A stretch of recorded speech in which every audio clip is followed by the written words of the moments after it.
상처투성이로 만들어서 애를 길러요. 그리고 어떤 민족들은 칼로 전체적으로 이 상처를 내서 거기에 동물의 기름 같은 것을 칠해서 시큼하게 상처를 내요. 왜 그렇게 고통스러운 짓을 할까요? 강인하기 위해서. 예? 강인하기. 강인하기 위해서. 그것도 전통. 전통이라. 그렇죠.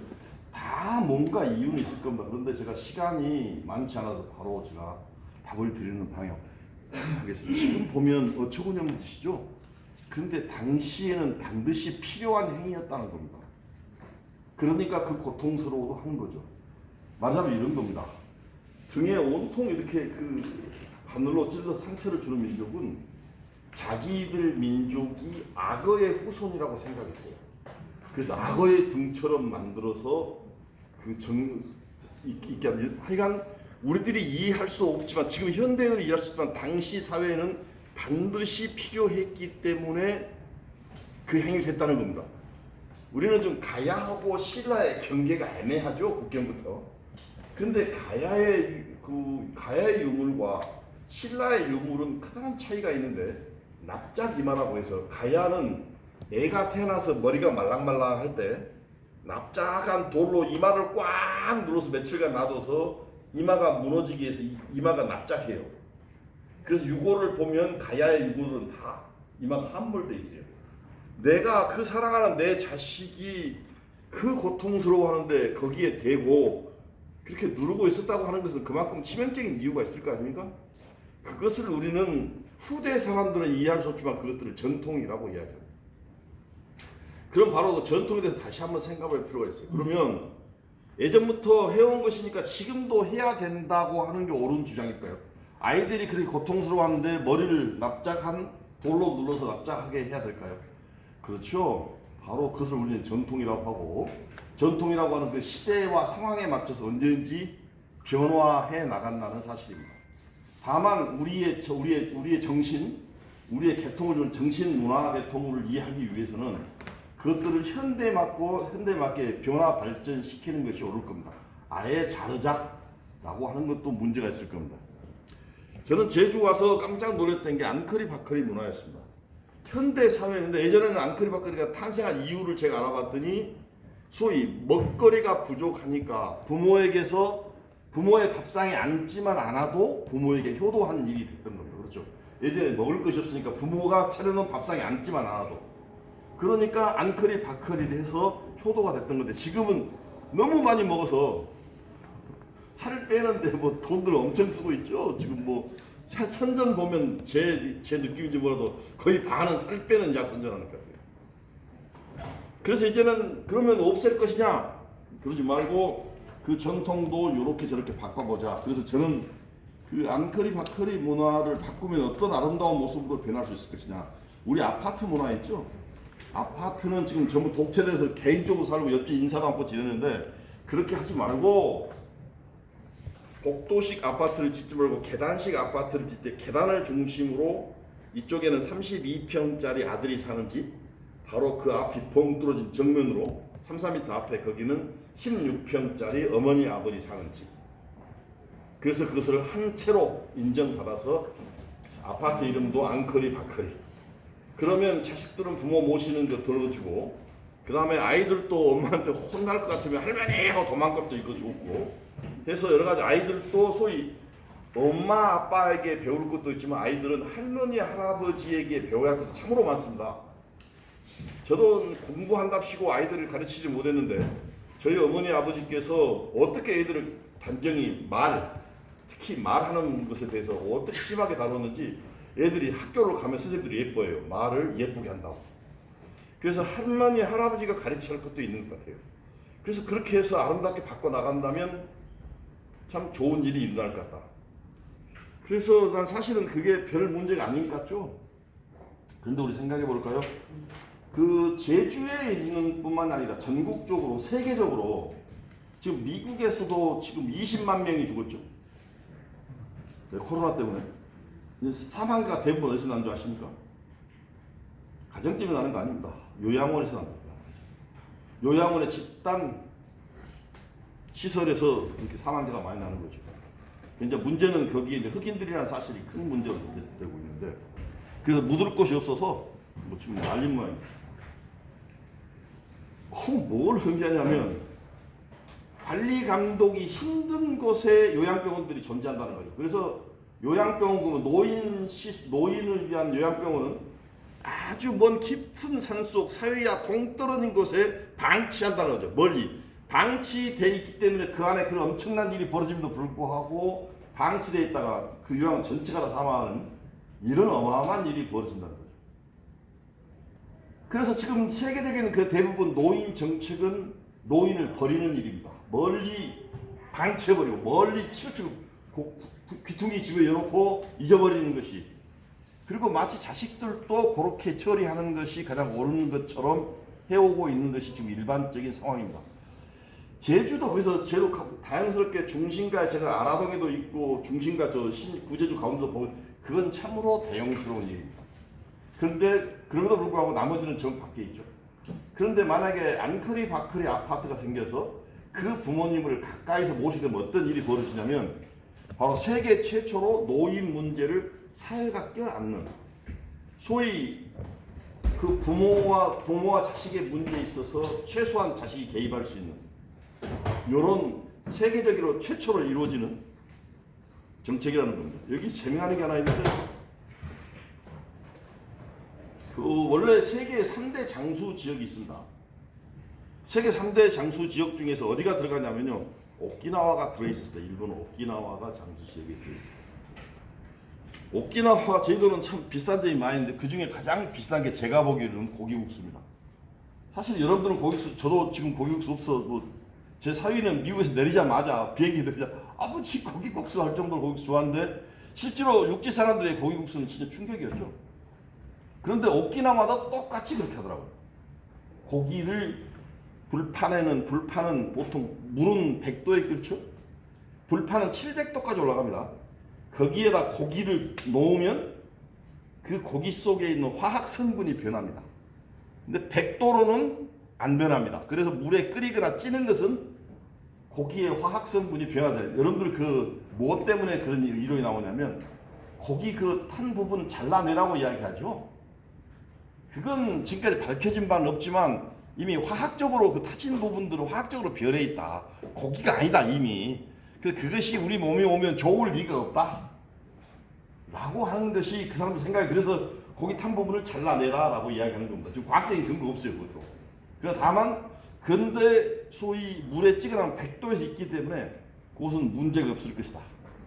근데 왜 오키나와는 세계 장수지에서 샀냐면 미군이 들어오면서 패스트푸드를 가지고 들어왔어요. 햄버거 등.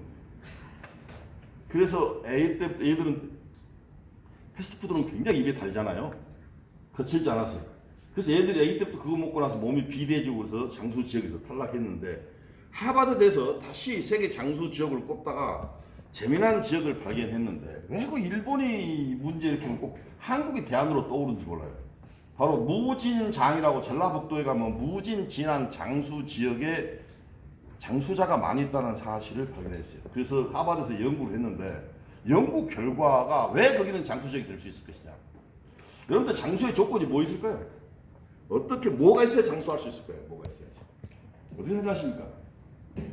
어떤 조건이 있으면 공기 좋고 공기 좋고 이 먹는 게 예, 먹는 거 좋고 예 그런 게 뭐 공기하고 먹는 거 그 외에 혹시 물 예 먹는 거 예 걱정 없고 또 다른 거 들 수 있을까요?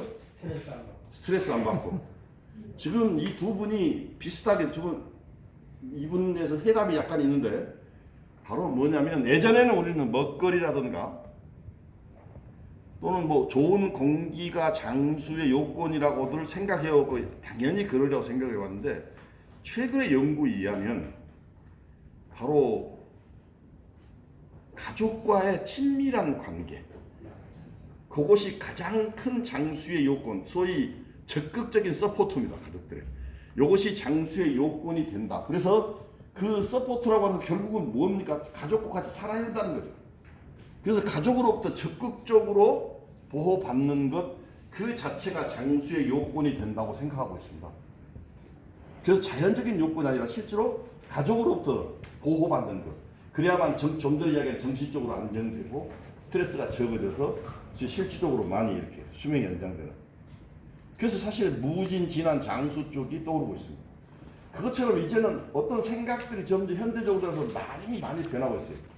효에 대한 문제도 이제는 고대에 갔던 효와 현대 갔는 효도 이제 관념이 좀 틀려져야겠다.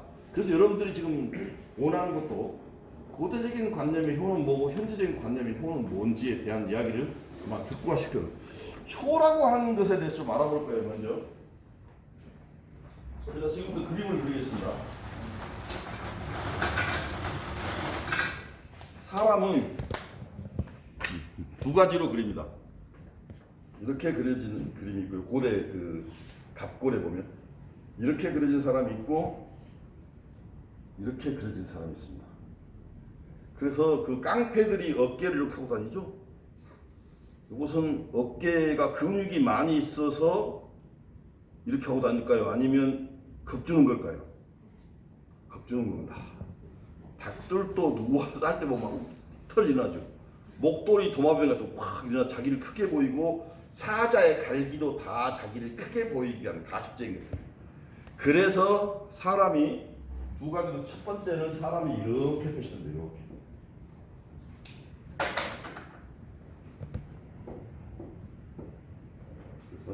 이렇게.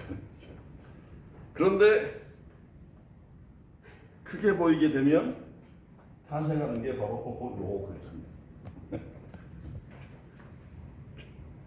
크게 이렇게 표현되는 사람도 있고 옆으로 선 사람은 이렇게 표현한다. 허리가 이렇게 되는 것은 사람들이 누구나 허리가 이렇게 되기 때문이죠. 이것이 나중에 어떻게 되냐면 이렇게 변합니다. 왜 이렇게 됐을까요? 원래는 이런 모습이었겠죠. 그런데 우리는 오른손잡이다 보니까 이게 굉장히 쓰기가 싫어요. 어려워요. 그래서 아래쪽으로 이렇게 변한 겁니다. 그래서 사람이 입자가 돼요. 여기에서 여러 가지 글자들이 탄생하는데요.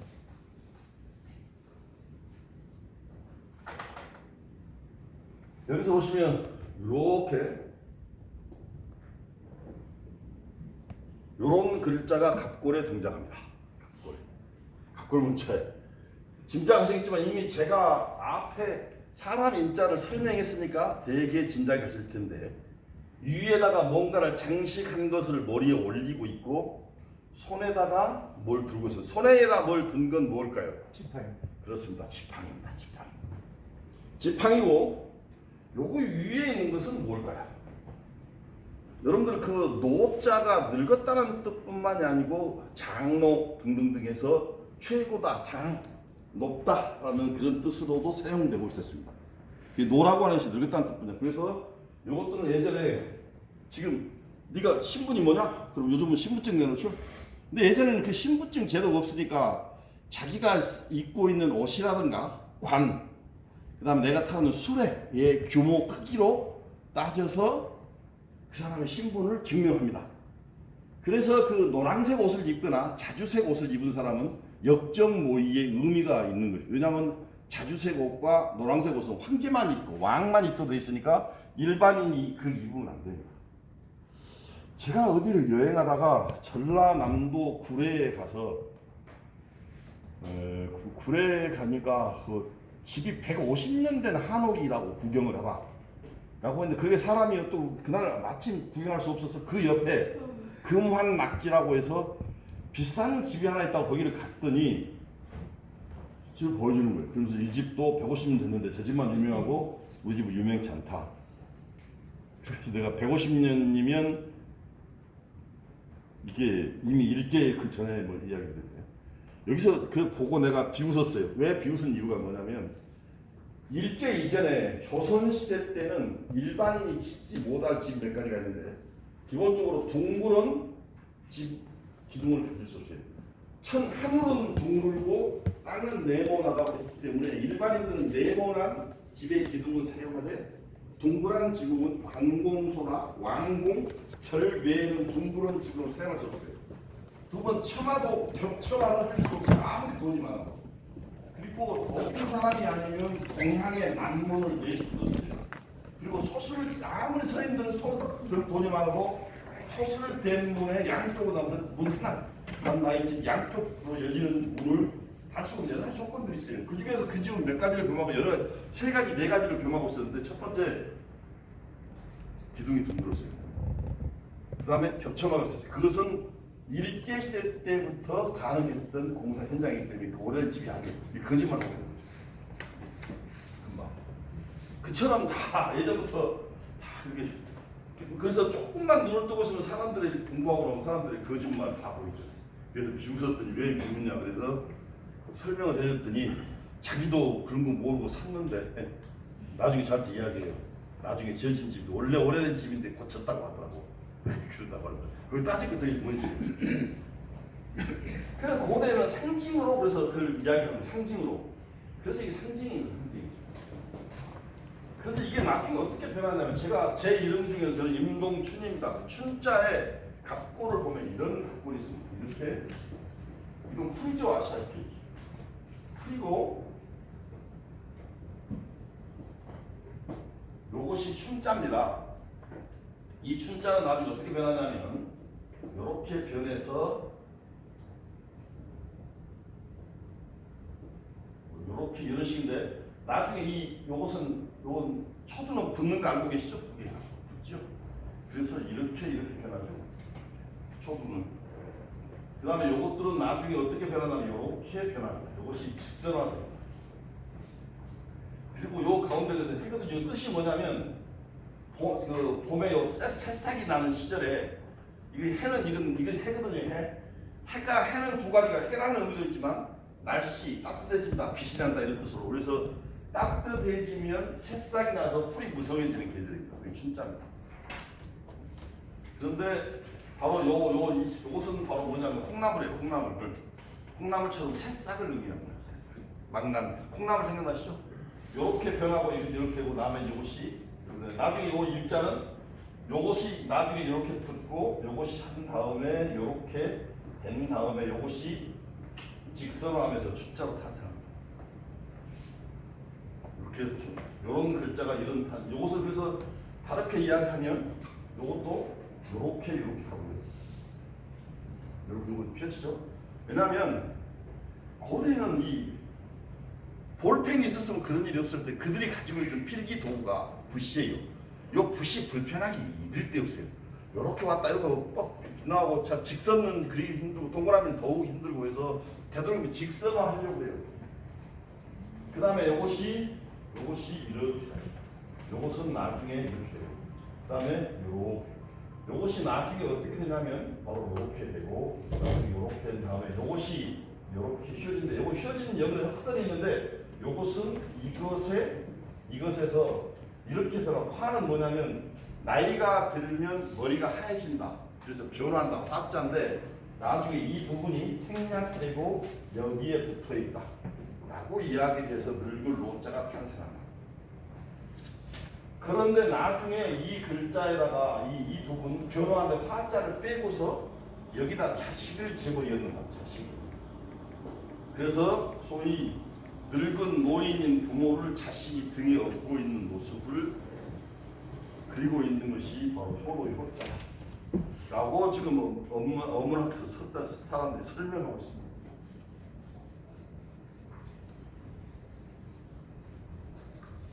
자, 이것이 이제 문자학적으로 효인데 그림을 그렇게 그려본 겁니다. 그러면 다시 한번 제가 말씀드리면 자. 그 전통적인 효에 대해서 먼저 말해요. 효는 이렇게 탄생하고 전통적인 효는 바로 가장 중요한 것이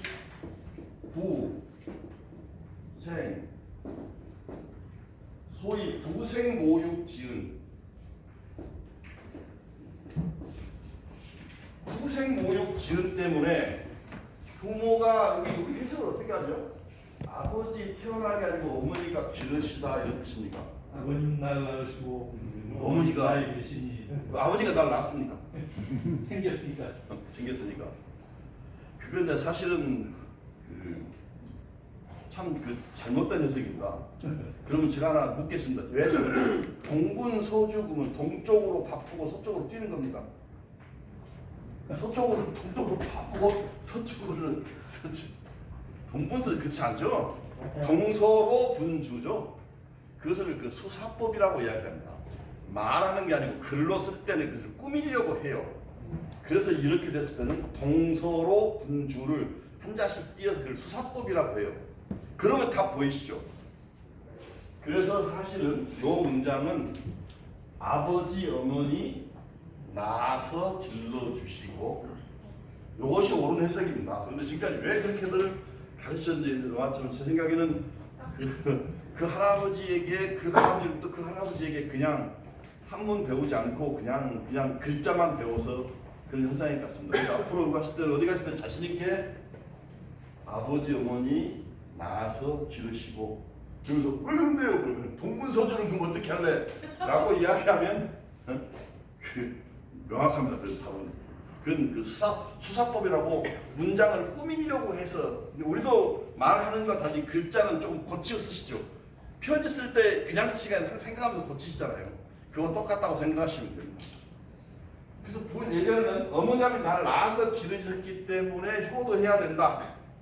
당연히 모셔야 된다. 라고 생각해 왔습니다. 그런데 현대적인 효는 의미가 달라집니다. 요즘에서 애들한테 부생모육 지연이니까 효도해라. 그러면 애들이 개뿔 같은 소리 하고 있다고 봐요.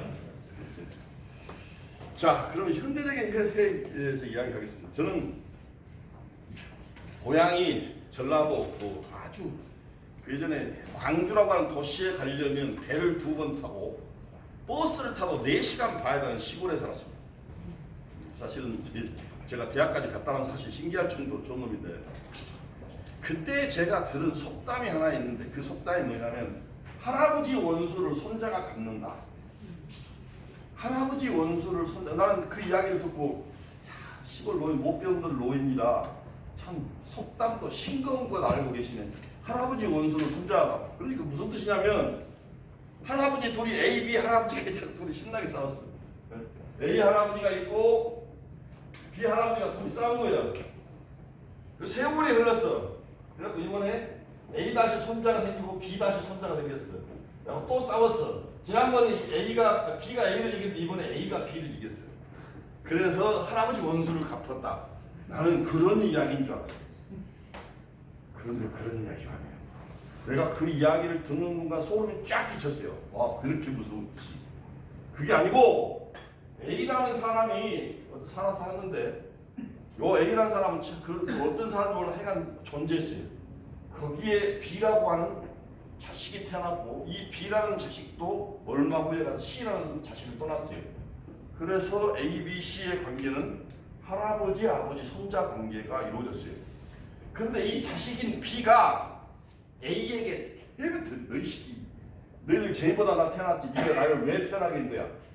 새끼야 그래서 네가 나한테 뭐 해준 거 있어? 아버지를 개 취급하는 거예요.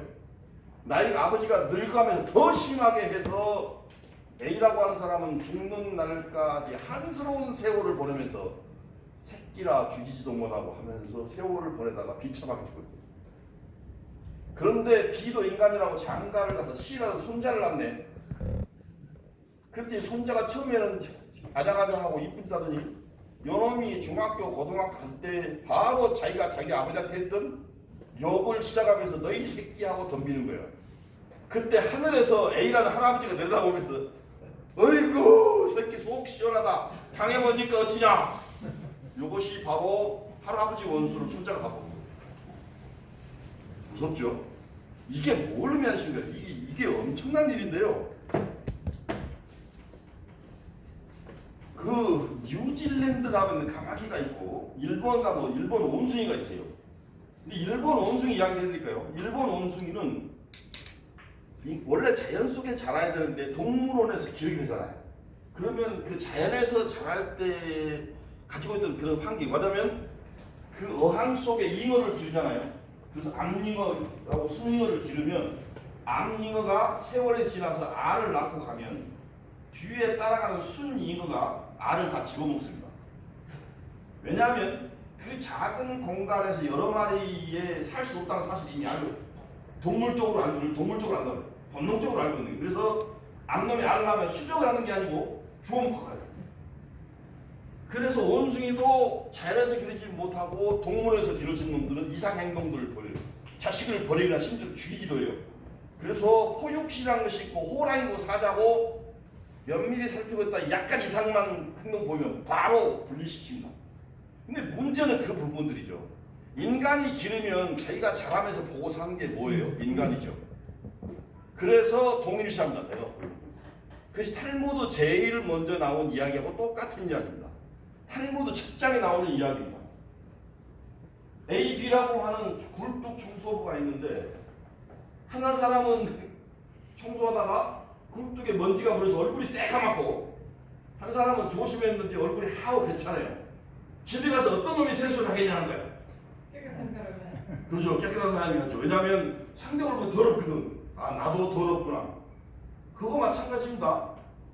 이 인간에 길어진 요 원숭이들은 자기가 만약 인간인 것처럼 생각해요. 그 나중에 그놈이 큰 다음에 원숭이 속에 물에 넣으면 이 더러운 원숭이 새끼를 하고 그들을 피해. 그래서 결국은 원숭이 때로부터 이지매를 당합니다. 그래서 그 원숭이들은 대개 외국의 관광객이나 다른 데로 보내지게 돼 있어요. 그 원숭이 때 못 넣습니다. 그런데 여기서부터 중요한 이야기. 일본 원숭이의 특징이 뭐냐면 고구마나 감자를 들고 가면 그걸 들고 가서 물에 씻어 먹어요.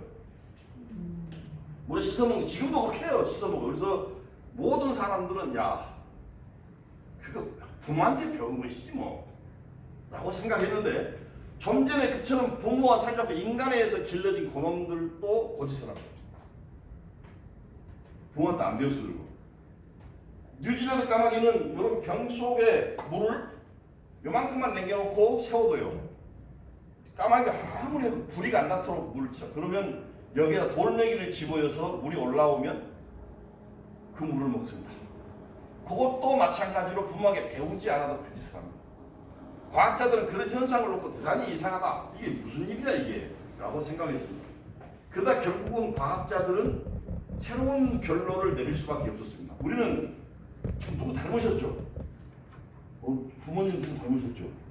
그렇죠. 다 닮으셨죠? 네. 다 닮고 저도 갈수록 아버지 거울 속에서 깜짝 놀래요. 아버지가 똑같아 너무 똑같다 이게. 물론 어릴 때부터 저는 옛날에 전화 한 통 있을 때 집에 우리 아버지가 교장이셨는데 이렇게 전화 받으면 이 교장 나네 목소리가 한번 같아. 근데 그거 아무것도 아니고 형질이나 성격 자체는 닮아가는 것을 유전이라고 합니다. 그런데 그 유전에 무서운 일이 밝혀지고 있는데 일부 기초적인 관념, 세상을 보는 관념 그리고 일부의 지식조차도 유전되고 있다라는 사실이 증명되고 있습니다. 그렇지 않고는 일본 원숭이하고 뉴질랜드 까마귀를 설명할 방법이 없죠. 형질이나 생각만 같은 게 아니고 그들이 가지고 있는 지식이 전달되고 있는 거 아니에요. 그러니까 하고 있잖아요. 그것을. 인간도 그렇다. 그래서 대개 유시간 집안 애들은 처음부터 약간의 그 소위 머리 돌릴 수 있는 기술 정도를 가지고 태어납니다. 자, 그래서 이제 무서운 일들이 이제 벌어지기 시작합니다.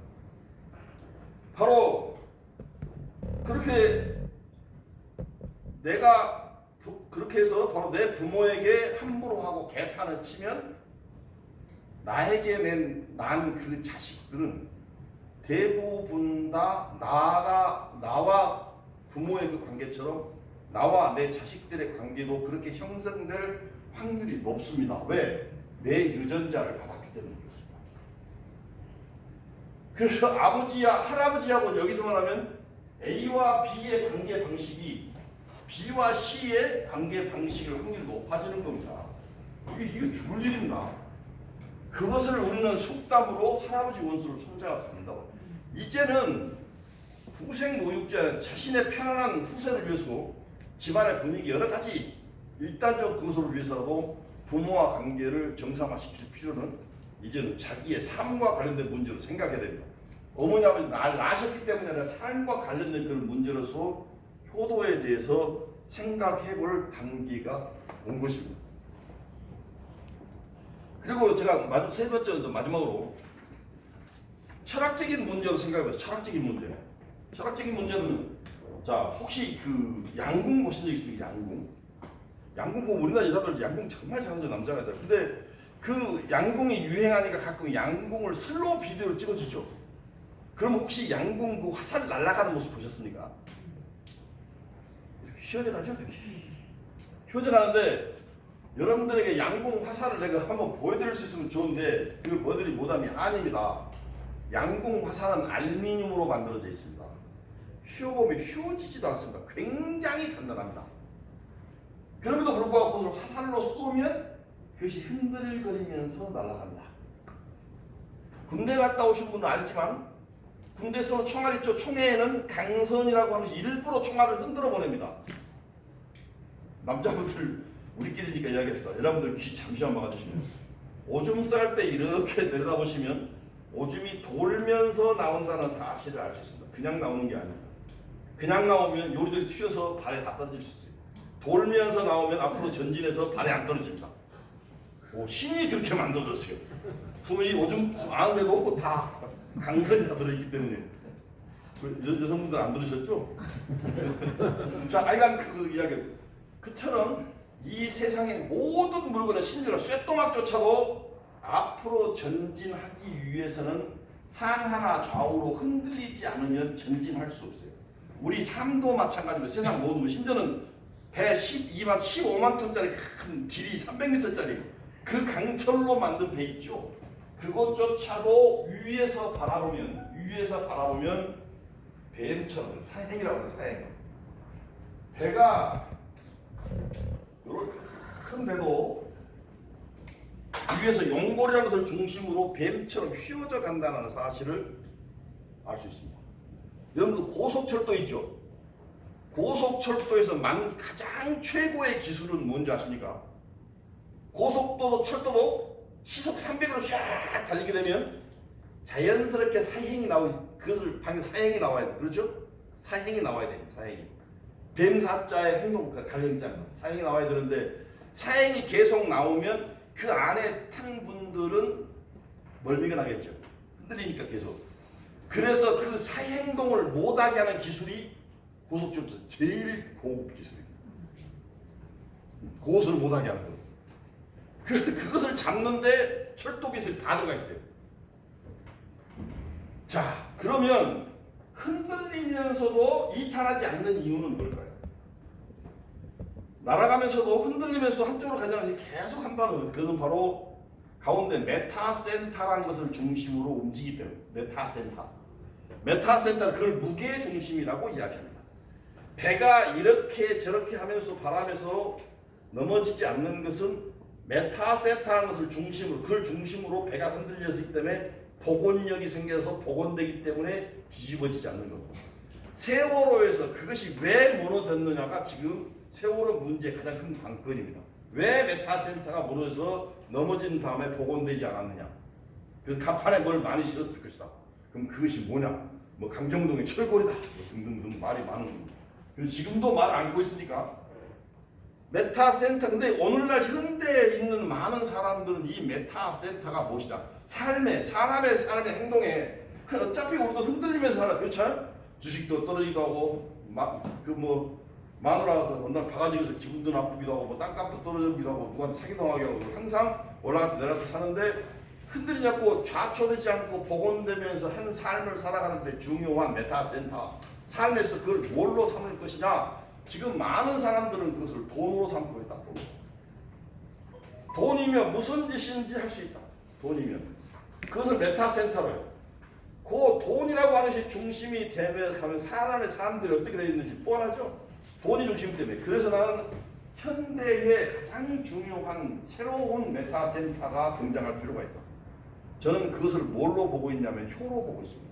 왜냐하면 부모와 관계가 좋은 사람, 부모와 대화가 잘 되는 사람, 요 사람들은 절대로 하지 않는 행동이 있으니 그것이 바로 극단적인 행동입니다.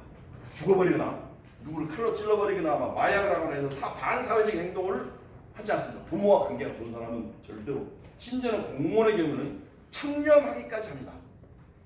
그래서 나는 만약 메타센터, 우리 인간의 삶에, 한국 사람 인간의 삶에 무게중심이 효였으면 좋겠다. 돈이었기 때문에 우리는 지금 너무나 많은 어려움들이 있고 심지어는 극렬한 행동, 돈을 갖기 위해서는 누구 죽일 수도 있다. 어떤 짓인지 가능하다. 라고 이야기하지만 만약 그것이 효라면 상황은 틀려진다. 제가 그것을 몇 번 보았는데 그 군대에서 지금 동료들 총으로 쏘고 뭐 그런 놈들 있죠.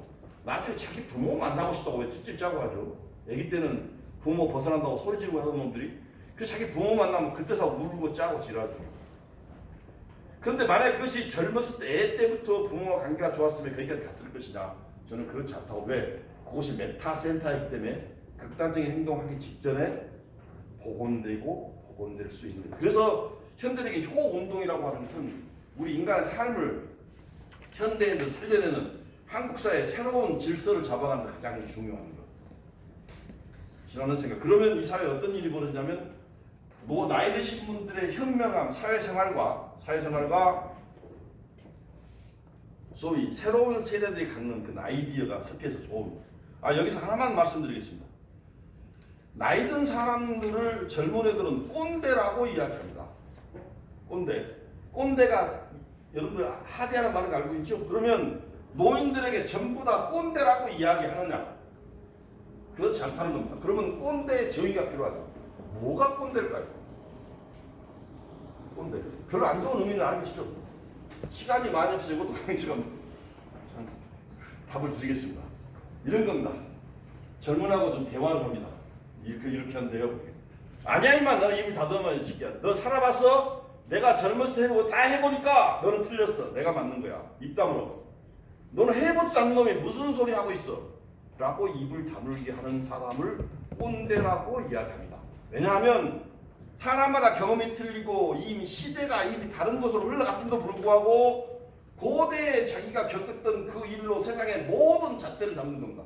그러면서 다른 사람 입을 다물게 하고 그 사람을 우리는 꼰대라고 이야기합니다. 이제는 꼰대의 정의를 제가 일부러 말씀드린 것은 저도 마찬가지, 저는 교수이기 때문에 더 심한 공산이 있죠.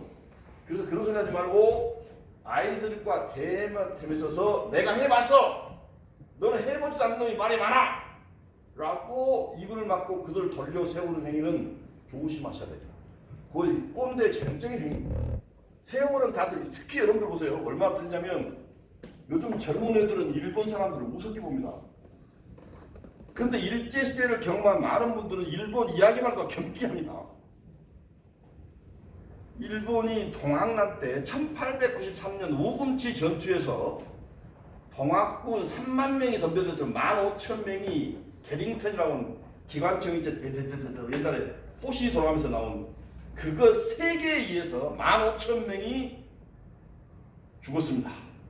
지난번에 일본과 붙는다고 할 때 우익 몇 인물들은 동학군처럼 죽창 들고 덤빈다라고 표현했습니다. 그 생각 갖고 있는 거예요. 동학군들이 죽창 들고 게링턴이라는 그 기관총 앞에 덤벼들었던 그 생각을 하면서 이게 이 문재인 저 미친놈 이제는 우리 다 죽었다. 죽창 들고 지금 왜 일본 앞에 이 생각을 전형적인 군대. 그러나 요즘 젊은 애들은 이미 알고 있어요. 일본이 옛날 1980년도 90년 초반까지 해도 세계 100대 기업의 최고 54개까지 세계 10대 기업의 7개가 일본 기업이었습니다. 그러나 오늘날 일본에서 가장 큰 회사인 도요타라는 회사는 삼성보다 훨씬 적습니다.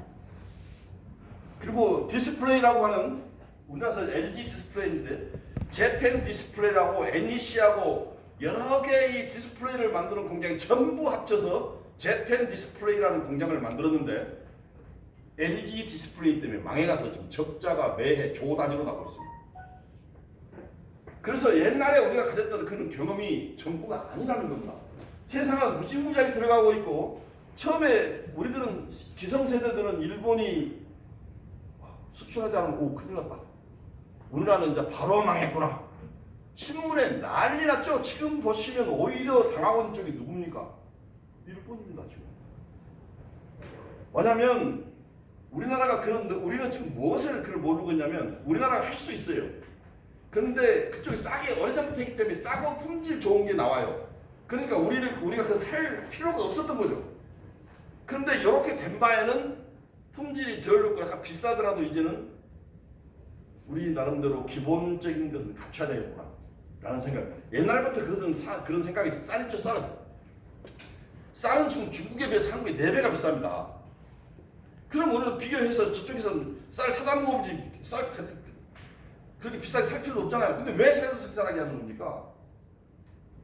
나중에 그렇죠. 만약에 저쪽에서 우리가 쌀 농사를 짓지 않으면 바로 미국에 있는 대형 쌀 업체는 칼로스라는 회사 같은 데서는 당장에 4배, 5배 올려버릴 겁니다. 우리가 지금 쌀 농사를 짓고 있기 때문에 그걸 못하고 있는 거예요. 그처럼 이제는 공업도 우리가 더 많은 희생을 치더라도 우리의 산업을 갖는 것으로 변해가고 있는 시대입니다. 그래서 내가 가지고 있는 사고방식 그것 가지고 다른 사람을 옥박지르는 행위는 하지 않는 것이 그래서 그러면 어떻게 하냐 나는 내 생각을 이야기하되 상대방도 이야기를 들어줄 수 있는 그런 방식이면 소위 제가 말씀은 아주 현명한 나이 드신 어르신 소위 꼰대와 어르신 사이로 확 벌어질 겁니다. 앞으로 그건 일부러 말씀드려서 이제 제 본인들의 행동들을 정하실 필요가 있기 때문에 일부러 제가 그래서 어르신과의 꼰대 사이입니다. 그것이. 자, 저는 그래서 이 효를 그러면 학당에서 어떤 정책을 할 것이냐. 여러분들 전압이 있죠. 전압이가 꽤 나오는데 젊은 사람도 전압이 많이 나온다. 근데 부모와 자식 간의 전화를 정해서 엄마 전화, 아빠 전화 해서 최소한 그 전화비는 면제해 주자. 최소한 부모와 자식 간의 전화 도대체 몇 통 될까요? 지금 애인에게는 20번, 30번 하냐 부모한테 몇 번 하겠습니까? 그렇더라도 부모에게 일단은 무료라고 하는 사실 때문이라도 전화를 한 통을 더 할 수 있다면 최소한 그렇게 면제해주면 그 한 번 더 애인한테 할까요? 그건 아니겠죠. 나는 일단 국가적으로 그것 정도는 면제해주자. 부모와 자식 간의 전화비 정도는 면제해주자. 그리고 공무원들 중에서 연말에 가면 정산합니다. 세금을 일정하게 매번 띄거든요. 매번 띄었을 때 많이 띄었느냐 적게 띄었느냐에 따라서 나중에 물려주기도 하는데 부모를 모시는 사람에게 연말 정산 확실하게 이익을 주셔야 됩니다. 도대체 우리나라 그 엄청난 돈들을 지금 세금 받으세요. 오히려 지금 남아 돈다는데 부모 모시는 공무원에게 연말정산 혜택 주는 것이 뭐가 잘못됐습니까? 근데 나는 대한민국 국회의원 놈 중에 한놈 장관 중에서 그런 생각 내는 한 번도 본 적이 없어요. 도대체 돈이 얼마나 들까요? 부모 모시는 공무원 돈이 얼마나 들까요? 그것이 1년에 200만 원 깎아주기 그렇게 아깝습니까? 그래서 어떻게 그 사람들 금을 쓰는 그런 게 하나도 아니에요.